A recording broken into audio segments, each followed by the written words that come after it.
ये सिंध और पंजाब का मौजना चूँकि बहुत ज़्यादा हो गया, तो एक ऐसे ही वो शुगल में लोग बात किया करते हैं कि यहाँ के हुक्मरान खाते हैं तो लगाते भी हैं, और वो कहते हैं सिंध वाले सिर्फ खाते हैं लगाते नहीं हैं। मतलब ये लोग बात करते हैं, ज़ाहिर है लोगों को रोका नहीं जा सकता जब वो बात कर रहे होते हैं। बुनियादी तौर पे वो तर्जमान साहबा फरमा रही थी कि जी वो CM साहब ने नोटिस ले लिया, वो इजलास हो गए, उन्होंने ये भी कह दिया कि रीविजिट करना पड़ेगा, ये ग्रीन बेल्ट पे तजावुज़ात कैसे होगी। ये सारी चीज़ें हर दफ़ा यही होता है, पिछले साल भी यही हो रहा था। जब भी ज़्यादा बारिश आता है, ज़्यादा पानी आ जाता है, उसके बाद हमें इसी तरह की स्टोरीज मिलने। बुनियादी तौर पे जो बात है इस वक्त इस मुल्क में जो काम सबसे बड़ा, स्पेशली बड़े शहरों की मैं बात कर रहा हूँ, यहाँ कोई इंटरनेशनल टाउन प्लानर्स को बुलाना चाहिए। ये इनके नए सिरे से टाउन प्लानिंग होनी चाहिए। जब आबादियाँ इतनी ज़्यादा बढ़ जाती हैं तो उसके बाद यही हाल होता है ना, और बेहंगम बढ़ते हैं शहर, कोई मतलब वो राब्ता नहीं होता है। जैसे वो एक मिसाल रूडा की फैसल ने दी।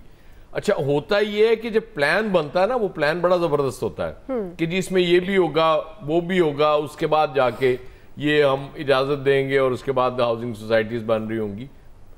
अब होता ये है कि वो एक बन जाती है अथॉरिटी, और उसके बाद वो धड़ाधड़ फिर वो वहाँ पे कंस्ट्रक्शन शुरू हो जाती है। वो जो बुनियादी काम करने वाले थे, जिनकी वजह से वो बचत हो सकती थी उनकी, वो किए नहीं जाते।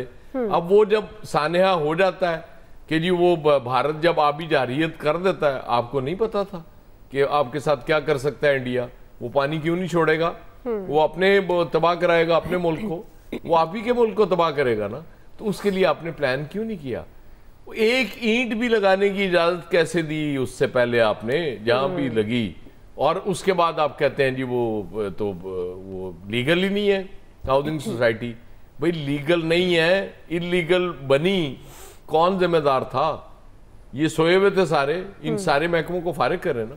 असल एक और बड़ा इशू बन गया हुआ है, जिस तरह हुक्मरान कमेटियों पे कमेटियां बनाए जाते हैं ना, हर रोज एक नई कमेटी बन रही थी, इसी तरह इतने महकमे बन गए हुए एक ही इदारे के कि वो समझ ही नहीं आ रही होती कि ये काम किसका है।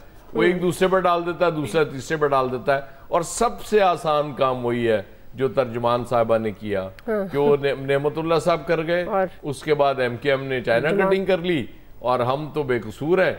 हम अलबत्ता हमने नोटिस ले लिया हमारे चीफ मिनिस्टर साहब ने। अब आप देखें दूध और शहद की नहरें कैसे बनती हैं। नोटिस ले लिया ना, तो इसके बाद तो हालात बदल सकते हैं। ब्रेक लेते हैं जी, ब्रेक से वापस आएंगे, यहीं से कंटिन्यू करेंगे जी। वेलकम बैक नाज़रीन। इलियास साहब, कितना बड़ा चैलेंज सिंध हुकूमत के लिए, और हुकूमत अब जो कराची को लाख खतरात हैं कैसे निपटेगी, क्या स्ट्रेटेजी होनी चाहिए? देखिए खतरात तो देखें एक दफ़ा तो बिल्कुल छू के, बल्कि इनको तबाह करके भी चले गए। देखें आप कितने टाउन्स को ख़तरा था, सड़कों को देखें बह गई है, ये सारी जो पुल है इसमें देख लें सारी चीज़ें जो डैम से ओवरफ्लो करके बेसिकली पानी, वो जिस तरह फैसल साहब बता रहे हैं कि पानी नहीं, नदियों ने पानी, नालों ने पानी नहीं लिया, तो पानी बैक मार गया समुंदर का पानी। तो इनको पता होना, प्लानिंग पहले करनी चाहिए थी। बेसिकली ये सारा जो इशू है मुल्क भर में, तो क्लाइमेट चेंज का दुनिया भर में एक रौला पड़ा हुआ था, उस पर शोर डाला हुआ था कि इस पर प्लानिंग करनी चाहिए, ये करनी चाहिए। हमने सिर्फ सुना है और हमने समझा नहीं इसको कि क्या करना चाहिए। हमने सिर्फ बातें की, वर्कशॉप वगैरह की, फंड आए, उसका इस्तेमाल किया बिल्कुल। और वो इस्तेमाल करने के बाद क्या हुआ? अब देखें अभी सूरत हाल ख़राब नहीं हुई, अगले सालों के लिए तैयारी करें। इनके पास आप देख लें कि जो NFC अवार्ड के तहत सूबों के पास इतने फ़ंड्स हैं कि ये अपने डैम खुद तमीर कर सकते हैं। इनके पास ऐसे कोई नहीं है, ये अपनी नदियाँ नाले खुद बना सकते हैं, अपनी प्लानिंग कर सकते हैं।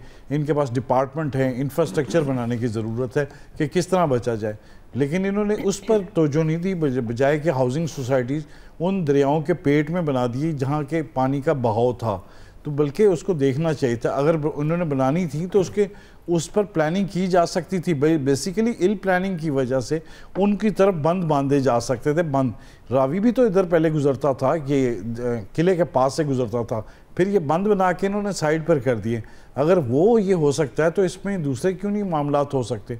अब ये ज़रूरत है इस बात पे कि जो पैसे जो फंड्स वगैरह जो पिछले दिन वर्कशॉपें होती रही, इधर उधर जाते रहे, बाहर हमारे वुज़रा जाते रहे, ब्यूरोक्रेसी जाती रही, और अब भी ब्यूरोक्रेसी सिर्फ दिखा रही है, घुमा रही है इनको सारे सियासतदानों को कि किस तरह आप अपना जो है मेकअप किस तरह करेंगे, मीडिया पर किस तरह आके अपने तमाम मसाइल से जान छुड़ा सकते हैं। आप जाके पूछें सतलुज के मुकाम पर गंडा सिंह के जाके देखें उधर कौन गया है, मुल्तान साइड पर देखें क्या हो रहा है, जो सूरत हाल है, पानी आ गया।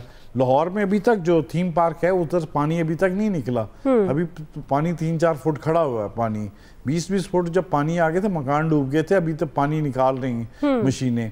हमारे पास तो इतने वसाइल नहीं कि आप अपनी मशीनों को निकाल के गुजरात से पानी निकाला है, 5 डिस्ट्रिक्ट से गई मशीनें और जाके गुजरात से पानी निकाला है। अब इसी तरह मुल्तान करेंगे, अब इसी तरह करेंगे। तो बेहतर ये है कि जो इन पर के पास फंड्स वगैरह हैं, बजाय कि दूसरी स्कीमों पर, सजावट पर, अपने इस तरह के लल्ले तल्लों में ना खर्च करें, इन पर चीज करें।